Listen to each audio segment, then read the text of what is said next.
नमस्कार मित्रांनो, आपण आपल्या पक्ष्यांना रोज अशी हिरव्या भाज्यांची जे कटिंग असते मित्रांनो, ही कटिंग देऊन आपण आपल्या पक्ष्यांना अशा प्रकारे आपला जो फेडचा जो खर्च असतो मित्रांनो, हा खर्च आपण मॅनेज करत असतो मित्रांनो.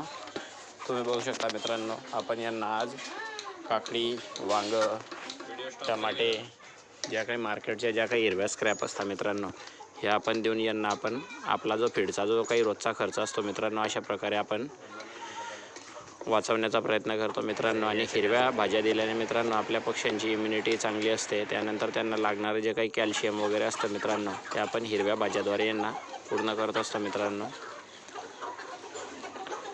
आता आपण जे आधी जे पक्षी होते मित्रांनो आपल्याकडे गावरान, ते आपण 50 पक्ष्यांची बॅच भरली होती मित्रांनो. त्या 50 पक्ष्यांमध्ये आपण 12 ते 15च्या आसपास आपण कोंबडे विकले मित्रांनो. तुम्ही बघू शकता आता आपल्यावाले हे सगळे तयार झालेले पक्षी मित्रांनो मोठे. आपण कोंबड्याचं वजन केलं मित्रांनो 2.5 ते 2.25 किलोच्या आसपास. आपण 3 महिन्यामध्ये आपण कोंबड्याचं वजन केलं मित्रांनो. त्यातील आपण बऱ्यापैकी कोंबडे विकले मित्रांनो. आणि आता या जो कोंबड्या मित्रांनो, या 1.5 ते 1.25 किलोच्या आसपास कोंबड्या तयार झालेल्या आहे मित्रांनो. ज्याला कोणाला कोंबडी अथवा कोंबडा गावरान कोंबडीचे अंडे हवे असेल मित्रांनो, त्याने स्क्रीनवर दिलेल्या नंबरवर तुम्ही संपर्क करू शकता मित्रांनो. आणि ही आपली जे नवीन बॅच टाकलेली होती मित्रांनो आपण, त्या बॅचचे पक्षी तुम्ही बघू शकता. त्यांच्यासाठी लागणारं जे काही घर असतं मित्रांनो, ते आपण आपल्या घरच्या घरी आपण कमी खर्चात घर तयार केलं मित्रांनो.